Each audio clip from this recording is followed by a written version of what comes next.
All right, we are going to get started. This is just a quick reminder that this meeting is being recorded. If you are comfortable having your faces visible, that would be wonderful. Although I will say, on my recording at least, I don't believe any faces will be visible while the screens are being shared. So yeah, we are going to get started with Isaac Sanchez, who has a video.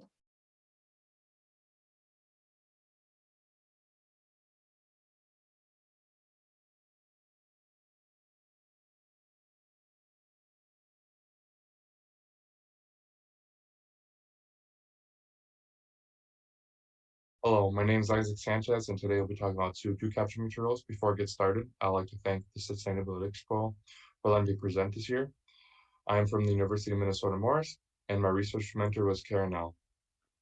So before I get into the topic, I want to show you why it is important, why it's relevant.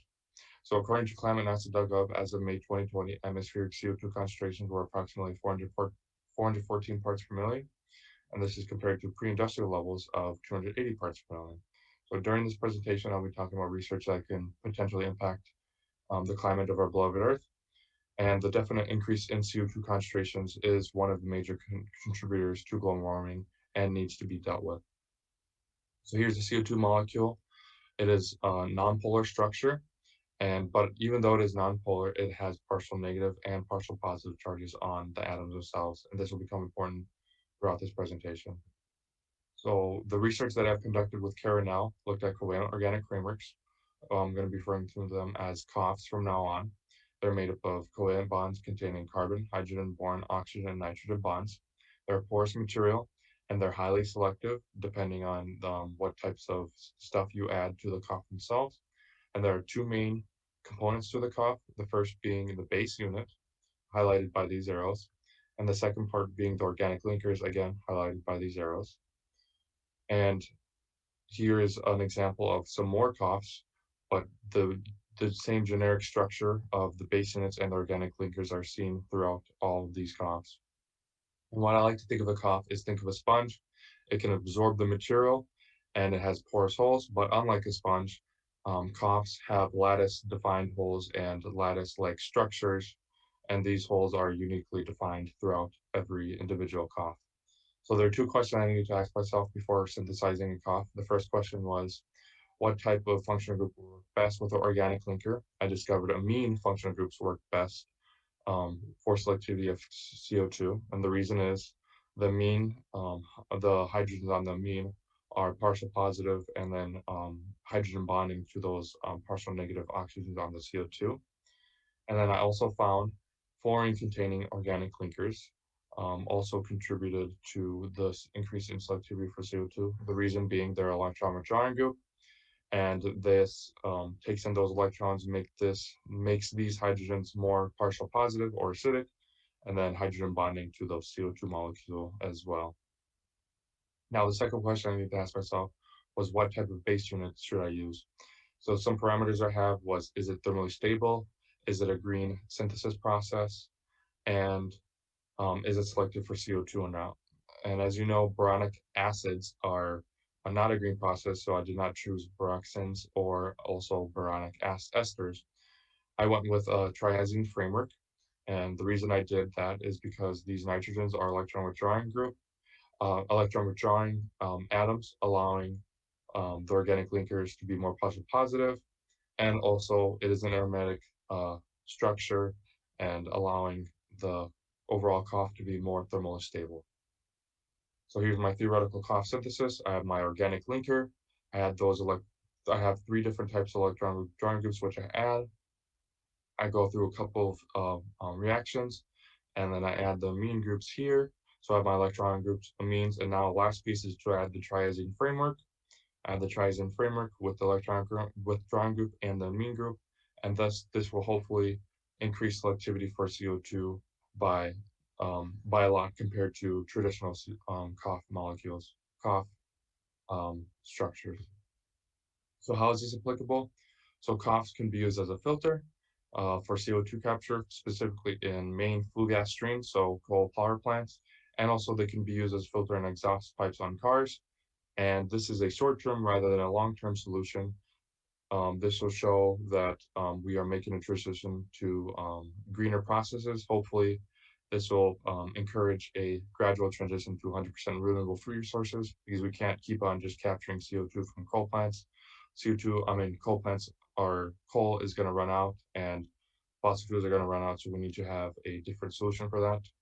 And second, this will be help furthering knowledge for CO2 capture capabilities in the future, specifically with direct air capture. And with that, here are my references.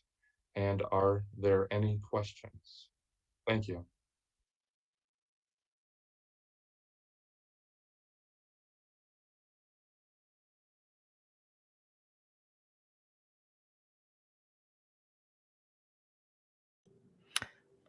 Hi, my name is Shimo. I'm a chemical engineering professor at the University of Minnesota Duluth. How are you? Have a quick question about the cost of the material. Because I'm a chemical engineer, I would like to ask how expensive it is to synthesize this material, and if you to scale up this process, like for example, if you want to make a lot of this material to capture the CO2 from the power plant, how much would it cost? Do you have any idea? That is a very good question. I do not know the specific cost of these materials. But I do know it is definitely a greener process than other materials, but I do not know the cost of these materials. Sorry about that. Thank you. Once CO2 is captured with a system like this, what are the challenges with like sequestration, and how is it typically stored? Like if it's been filtered at a power plant or on an exhaust pipe, eventually that filter, I would assume, becomes saturated and needs to be sequestered at that point. What's that process look like? I'm not 100% sure, but mostly it's like, well, as I showed with those partial positive charges, that bonding would essentially stick to the material. But I'm thinking that the way to sequester it is just essentially heating up the material. That's why I added the is the material thermally stable or not. So essentially, you need to heat up the material to break that electrostatic interactions, and then essentially you can store that in tanks or some other useful way to do that.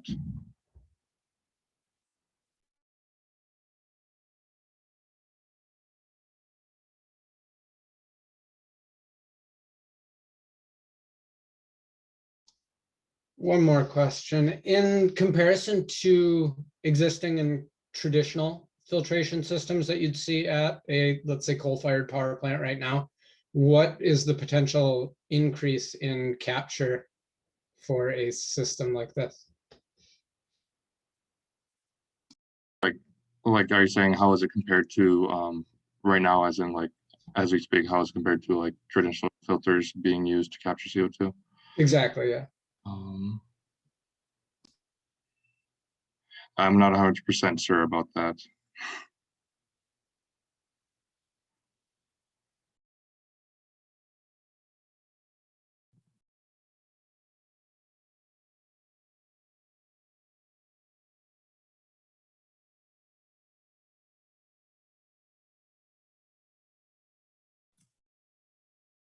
Hi, Isaac. I'm a current student in chemical engineering as well. I'm curious if you looked at the water stability or the stability of this COF against typical contaminants of an airstream that you'd be trying to capture CO2 from. That's a very good question. When I was looking at some review papers, this is just a theoretical COF synthesis, but when I was looking at some other review papers, they did mention that some COFs are unstable in water, like you said, but I'm not sure how would this specific COF compare to that, and there would need to be some testings for that to determine that factor.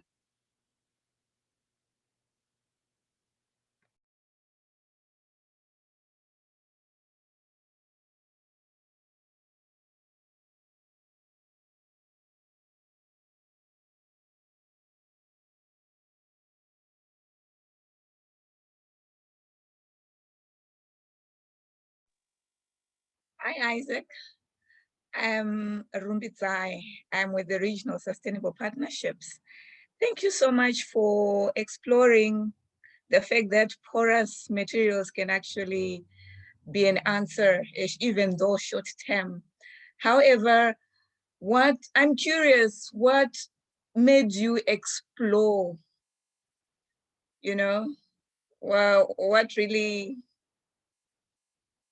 intrinsically, why did you do this?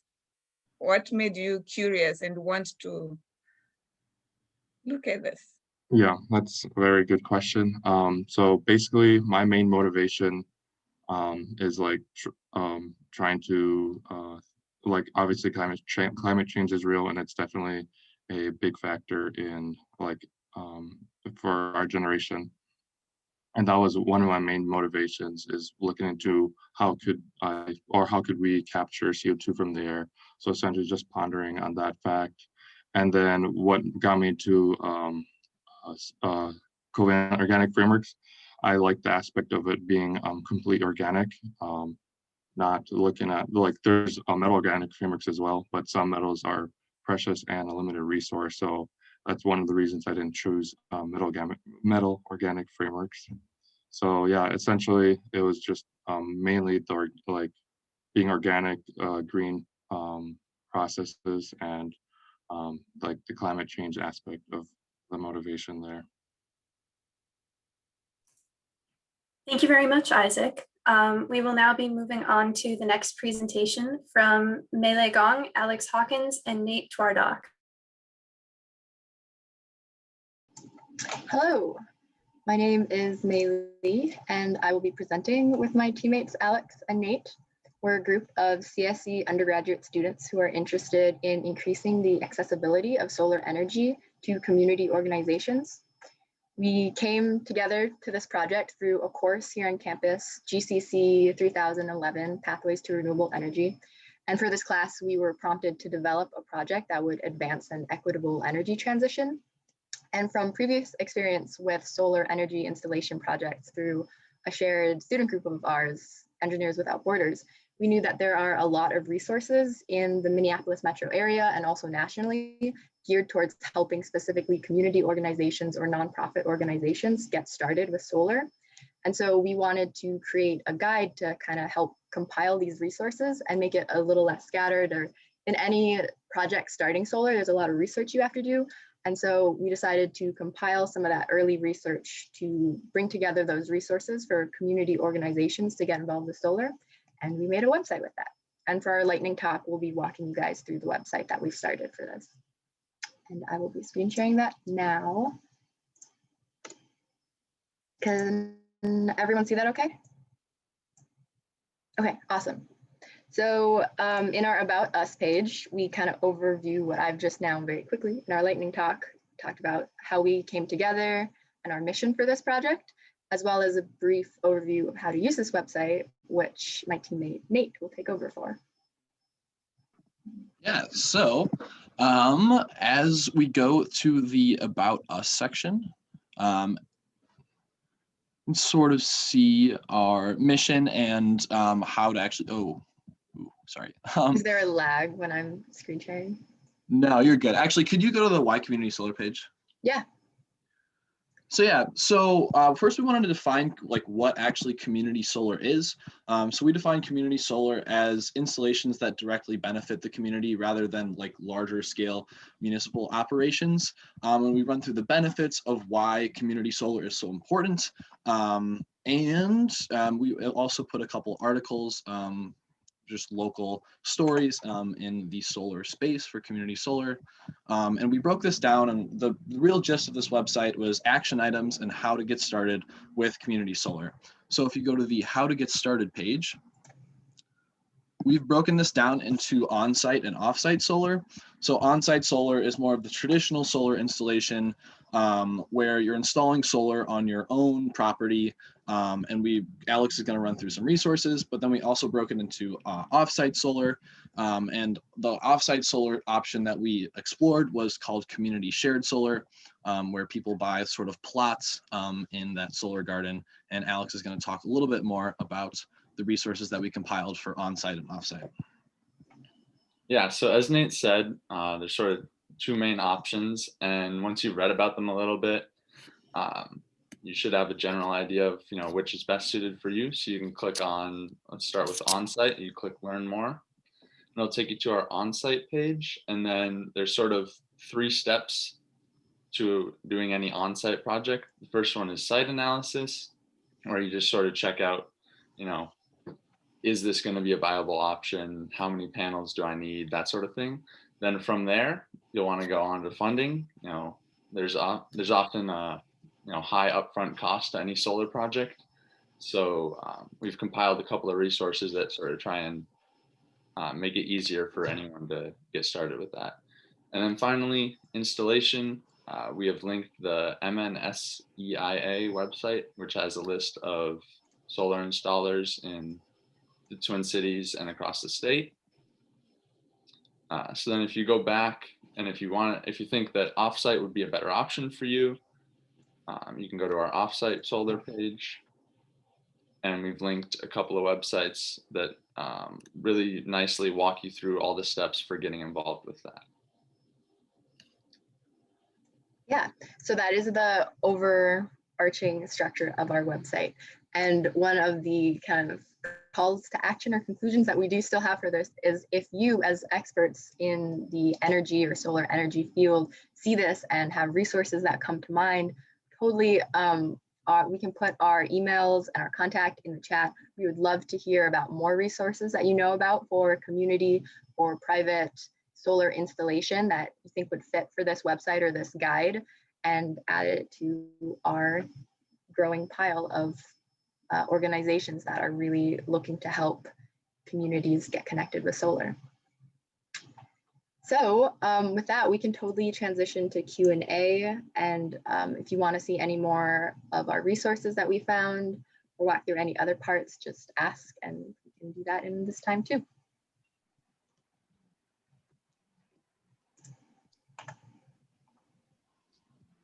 Is this website live and available to the public right now? Yes, it is. We've published it. And so it is on Google if you want to Google it, or just go to mspsolarguide.com.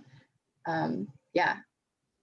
Very cool. Have you gotten much interaction with it thus far? We have only just published it recently, so not yet. And that is definitely kind of, I think, a next step of figuring out how to get this seen by more people, because the more people who see it, the more people who can add to it, the more people who can give us feedback on it. So upcoming. And do you have a plan to maintain and update, especially like funding resources, as those change and adapt over time?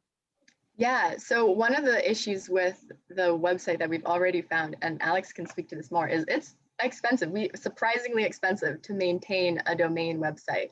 So yeah, I don't know if Alex wants to take that too. Yeah, it's just a lot of money that we don't necessarily have, but we would like to keep it up to date. So we might either try and find funding to keep it going or transition to a free domain. Yeah, and one of the cool things that comes to mind for me with this question is through this GCC class, every year that it runs, there's another batch of students who are able to pick up projects that have been left by the previous year. And so I think it would be really exciting if subsequent years could continue to add resources to a solar guide like this.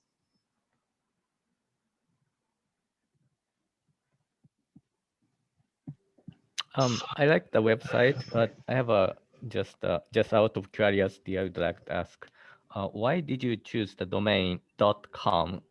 It's more like for a business, you could choose something else as well, like .org or something. Is there any intention in choosing .com? Was that required, Alex, for the Wix that we have? I don't. Does Wix do .orgs? I'm not exactly sure on that. Cool. That's a good point. Thank you. Okay.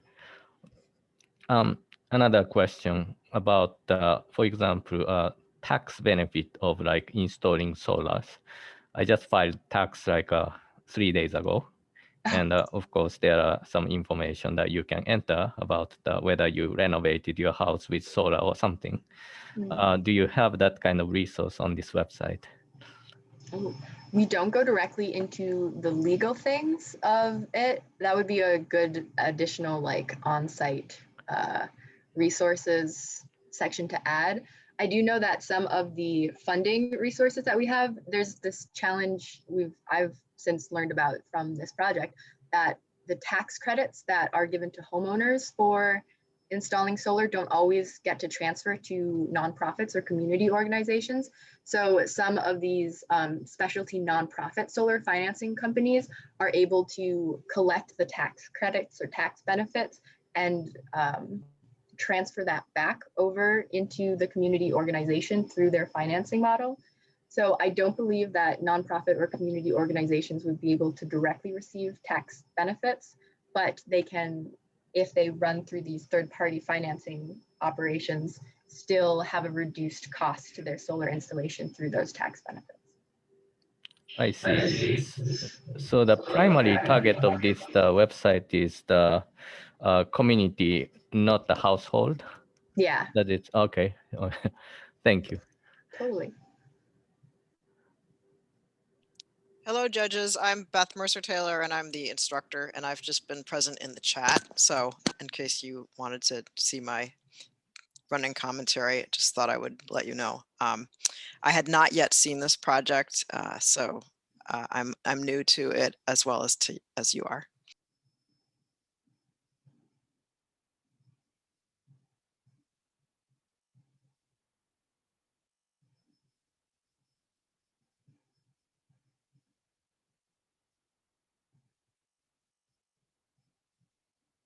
Yeah, I guess I will say that it is true. We will encourage future students to pick up this project. So that's definitely a possible way to keep it maintained. Exciting. In doing this research, did you form any opinions on whether you thought on-site versus off-site projects were more attainable or more impactful? In my personal opinion, I was the one that worked on the community shared solar page. So I really think that an equitable solution is more of the community shared solar option because one, you don't need that financing up front. You simply pay for the subscription to the solar garden and you get tax credits applied. So I know a huge deterrent is just you're not able to finance the upfront cost of solar. So an equitable solution is just being able to get those tax credits directly on your bill for a lower cost. And also not being able to put solar on your own home for a lot of reasons, including like your house is in the shade, or you live in a group living situation where you live in a condo and you can't put solar panels on your condo. So I really believe that offsite solar is really the equitable solution to this, which is why we really focused a lot on that.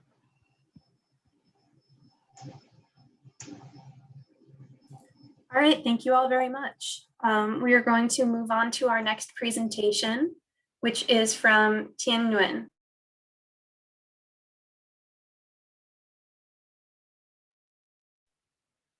Oh, that's me. Hi, my name is Tien Wing, and I'm a computer science major here at the U. And my quick lightning talk here is definitely not a traditional one. Despite being a computer science major, I don't have any data to show you guys. I just wanted to have a quick message about the things that I learned from my internship.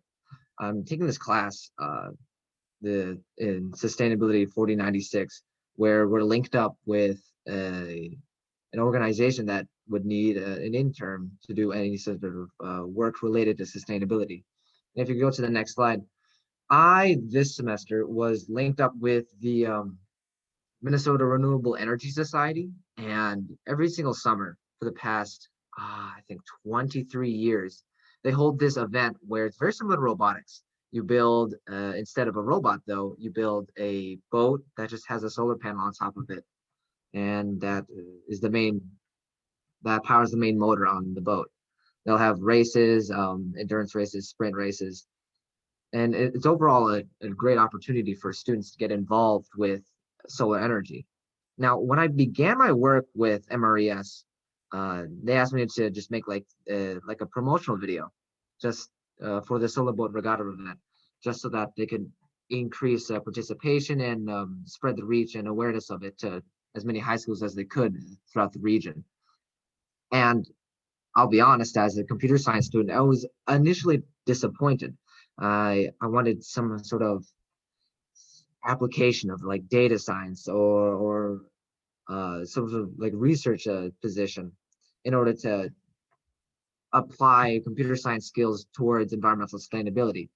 Now, in the process of making this promotional video, I've gone through dozens of interviews. I've talked with students, former students, teachers, instructors, volunteers, all of them, about all sorts of questions on like what they liked about the program, and most importantly, why was asked a lot.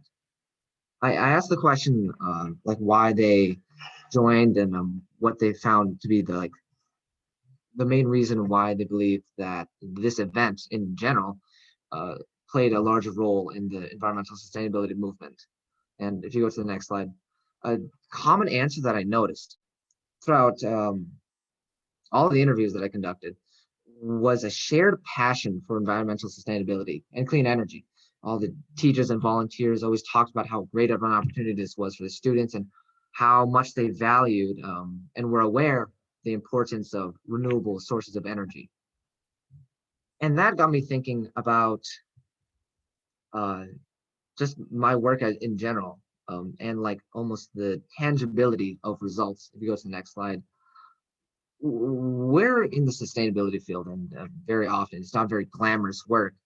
And through all of these interviews and my time here as an intern with the MRES, I've realized something, that although my work here has no direct and immediate impact, and I'm not creating like fancy graphs or giving TED Talks to audiences around the world as to why sustainability is important, I was reminded by all these volunteers and teachers that all of this is done as an investment, and that simply the act of getting students involved and raising awareness and nurturing these ideas of sustainability and environmental protection in future generations is in itself an incredible product and the fruit of the labor that I've been involved in throughout this entire semester. And I believe there's nothing really left to these slides. There's just photos of the Solar Boat Regatta event. If you go to the next slide, I think that might be, yeah, my ending slide. I'm open for any questions, but as I mentioned at the beginning of the talk, this wasn't really much of a project or any data, any research data that I can show. I just wanted to give a note about how I entered like the sustainability, the sustainability work with a certain idea, and I came out of it with a little growth and a different perspective on the work that I do. I'm open for any questions about anything. Thank you, Ian. I just want to ask, in your abstract, you talked about the implications that extend beyond into other disciplines of these particular participants. Can you further explain on that? What are the implications of your work in boating? What do you think they will impact other disciplines? I'll happily answer that. The bigger implications that I mentioned there talk or refer mostly to the inspiration for students here at this like almost nation stage of thinking about what they wanted to do for like the majority of their working years of their lives. When you get the idea to go into environmental sustainability field, or just being more aware of your actions and how they play into the environment as an adult and throughout the rest of your life, those ideas have to come somewhere, come from somewhere. And the Solar Boat Regatta is in itself a big lesson for students and participants for any possible opportunities that they could to use these skills of like electrical engineering, finding out that they have a passion for like these STEM fields for renewable energy. And a lot of the times the teachers include lessons and teaching about renewable energies and other alternative forms of power alongside just the simple participation in the program. And that's kind of what I was referring to, like the implications of the solar boat regatta. They also learn how to build boats, which is cool.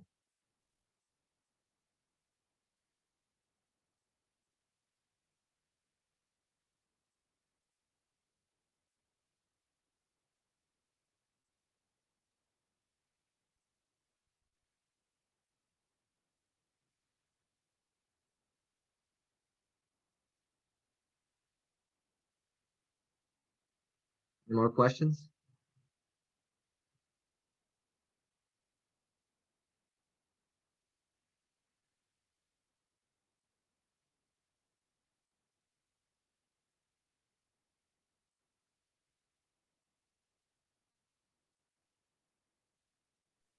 Is there a link to the video you produced? The promotional video is in the final stages of editing and clearance with my supervisors. I have to just make sure that it's all ready to be presented, and then I could forward the video link once it's ready to, I think Jessica is my main point of contact for this exposition. So I could just forward it to her once it's ready, and then she'll set it out to everyone. That works for Jessica. Oh, it does. Okay, sweet.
All right, well, we are going to move on to our next presenters, George Mason, Katie Laguerre, and Lily Heiting.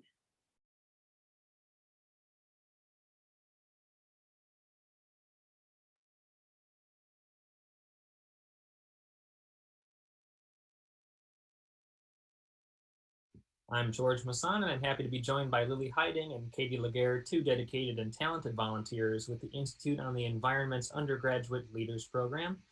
Today, we hope to inform you of the benefits of dual usage solar installations, as well as share the details of a planned dual usage solar pollinator installation right on the west bank of our U of M campus. But first, the burning unanswered question that has kept all of you awake this last week: what exactly is a co-benefit solar installation? Well, to answer this question, it may be useful to first briefly explain what co-benefit installations are not. So firstly, when constructing a traditional solar development like the one seen in this photo, the existing land cover, be it agricultural or natural, is typically cleared, and in the place of the former land use type, a developer will oftentimes construct a concrete blacktop, a pavement, or plant turf grass, thereby exhibiting a stark transition from the former land use type to the new one. But in recent years, this practice of land use conversion has lost favor as the shortcomings associated with this practice have been realized. To briefly explain a few examples. The amount of stormwater runoff from these sites is often quite large, creating an issue of problematic runoff and erosion. Rural communities, the common recipients of novel solar developments, must decide whether to keep the land use in its current agricultural state or convert it to solar. And lastly, this installation just looks ugly. I mean, who wants to look at this? So in place of this ugly installation, here at long last, we see a beautiful photo depicting dual usage solar in all its glory.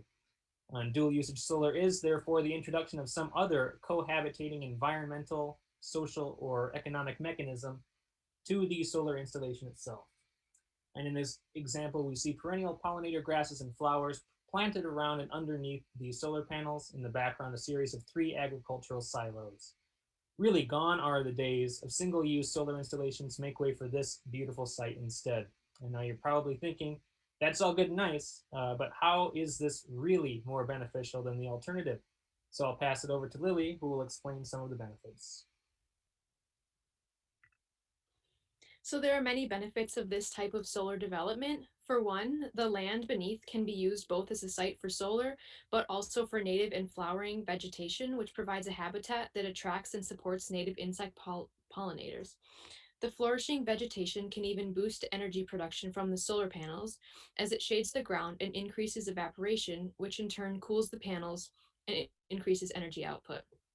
Further, if sited near existing agricultural lands, these pollinator enhancements may also lead to an increase in yields and a decrease in water requirements for certain crops. Alternatively, the land beneath could also be used for agriculture itself, and there are also other opportunities for additional revenues from things such as beekeeping. In addition, native vegetation beneath solar panels has also been proven to dramatically increase water retention throughout the local ecosystem due to the deep roots of established pollinator plants. This is significant because agricultural and other surface runoff are major contributors to water pollution. Soil erosion is a major issue that can be tackled through this idea as well. As the roots of native vegetation can stabilize the soil sediment, this can be beneficial for neighboring agriculture and vegetation as the soil then retains organic materials that are beneficial to plant development.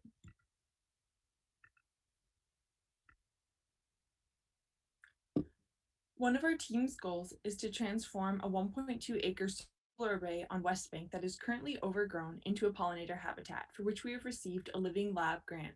Additionally, our team has applied for a grant to obtain herbicide to begin the project this summer. We already have funding for a seed mix and are partnering with Minnesota Native Landscapes to create a healthy habitat. So here I would like to introduce you to our visions for the future. As opposed to using time and energy mowing the grass, we hope to implement sheep grazing as a maintenance plan. We've talked to faculty in charge of sheep, and this appears to be a possibility. Grazing provides a cleaner, less labor-intensive way to keep grass short, and it more closely mimics natural ecosystems. Furthermore, we think it is important to engage with the public about the benefits of dual solar installations. We are applying for an ION-E mini grant and are collaborating with the Power Systems Journey course to produce signage for the site, educating people about the benefits of solar pollinator arrays. The mini grant will focus on coordinating a design charade to generate ideas of how to maximize the space's potential to foster education, nurture art, and conversations of equity. There is much potential in dual usage solar installations, and we're excited to see where our work leads. Our group is happy to answer your questions, and thank you for your time.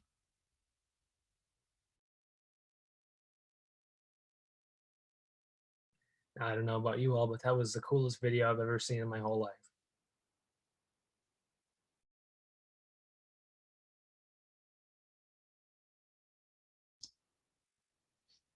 Are you all aware of any dual use or pollinator solar arrays in place around the metro already that people could visit or see?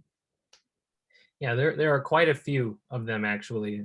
So I work with Institute on the Environment, and I'm a solar mapping research assistant. So that's my title. In this role, I use GIS to map out the locations that communities have determined would be the best placement for dual usage solar installations.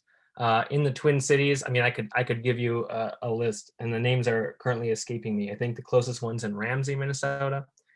But these are found across the United States. The National Renewable Energy Laboratory and the PV Smart team have they've received a grant from the United States Department of Energy to investigate dual usage solar in multiple states, namely, and I'm probably going to forget a few, but namely Oregon, Colorado, Texas, Georgia, New York, Minnesota.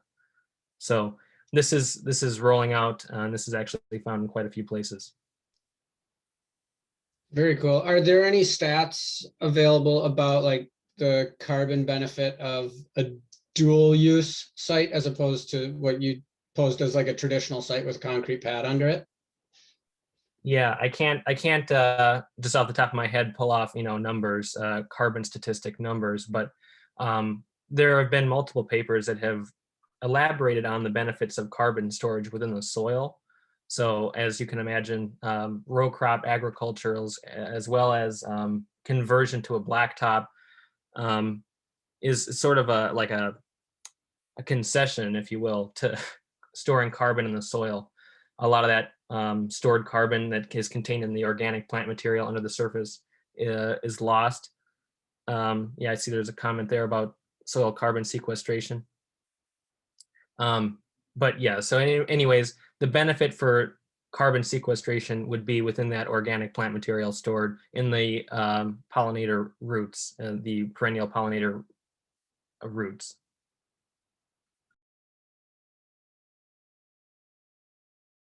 I think there is a site like this in Duluth, at least one, which is probably managed by our utility company in Duluth. And there are some solar panels, and there is a sign which says pollinator something. It's very interesting to know that. But my question is that, so you listed a lot of benefits, but there must be something that's disadvantages, or that negative side of this dual whatever's that, I'm sorry, installation of that solar panel in this kind of planted land, as opposed to more like the cleaned land. Can you point out some of the disadvantages? Yeah, I certainly can.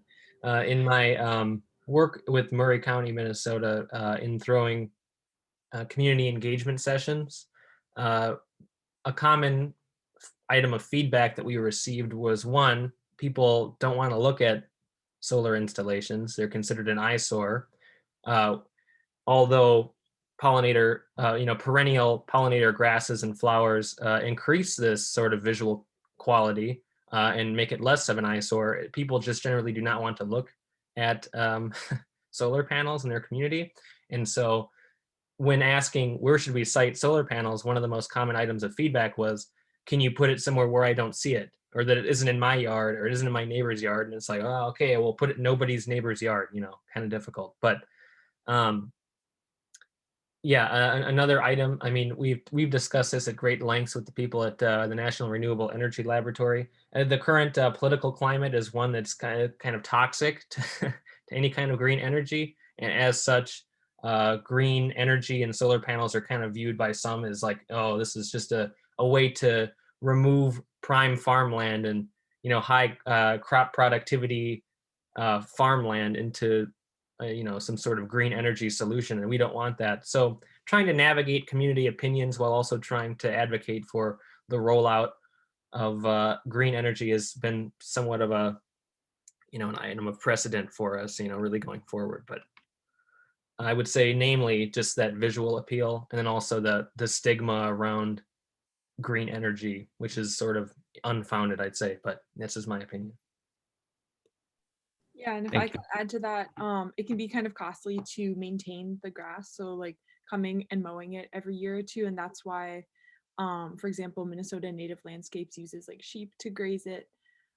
They find that it's more effective and less costly, and doesn't use like the gas to run the lawnmower. So it's more green, which is why we're trying to implement that potentially at the U of M solar array. And I would like to say, although I'm answering most of these questions, this is a 3-part effort with myself, Katie, and Lily. We're making this video, so if I'm answering all the questions, please know that we're all here and we can all field questions.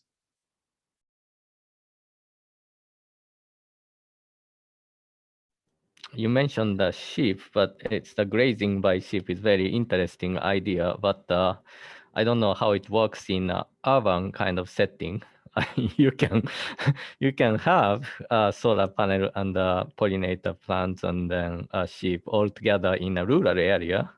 You know, but in an urban situation, who would really manage the sheep, and then how can like prevent accidents, like sheep kind of goes to the road and then get hit by cars or something. What kind of I mean, I guess my question is that what kind of situation, what kind of area, is it urban or suburban, or you know, are you thinking of increasing this kind of place? Yeah, well, I can answer in terms of sheep. It won't really be an issue as long as like the area is fenced in. It can be in like urban and suburban areas. It doesn't necessarily need to be rural, as long as there's secure fencing and like water and shade for them, because they could be transported there by like a source like that has sheep otherwise for like a day or two to do their job, and that doesn't need to be like their permanent place of residence. So yeah, usually there's some usual almost kind of tight security around solar developments, and they usually have fencing around the space itself. And the sheep are typically not left there for long periods of time because they will remove great amounts because they are hungry animals. It is kind of meant for just a temporary, sort of transformative. There's a word I'm trying to think of in a cyclical way, grass turnover, but I'm just gonna botch it if I try to elaborate. Thank you. Actually, it's very interesting. I just wanted to encourage you to get in touch with the Sustainable Farmers Association as well. They have done research, and they're actually applying the use of small ruminants in farming, and even the use of goats in taking out invasive species and thorny species. It's also something that you might be interested in, and you can actually link with them, and they have even more information and more experience, even with the pollinator plants that you plan to use. You can also get in touch. Yeah, thank you so much for your innovation. Oh, yeah, of course. Yeah, and Institute on the Environment is always looking for, cross-institutional collaboration. Would you say that was a sustainable, what was the name of that organization? Sustainable Farmers Union? Yes. Okay, I'll take a note of that. Thank you. All right, thank you very much. We now have a gap and then a break and then another gap.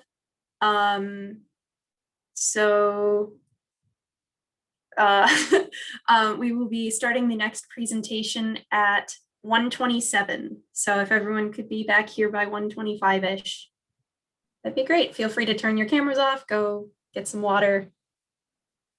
I just want to thank all the judges for being here. Thank you so much for taking out time, and thank you to all the presenters and everyone who was here as audience members. See you soon around 1:25 p.m. in this room. And there are going to be presentations going on in room 2 as well, and they start at 1:15, I believe. We'll paste the room links in the chat. Thank you.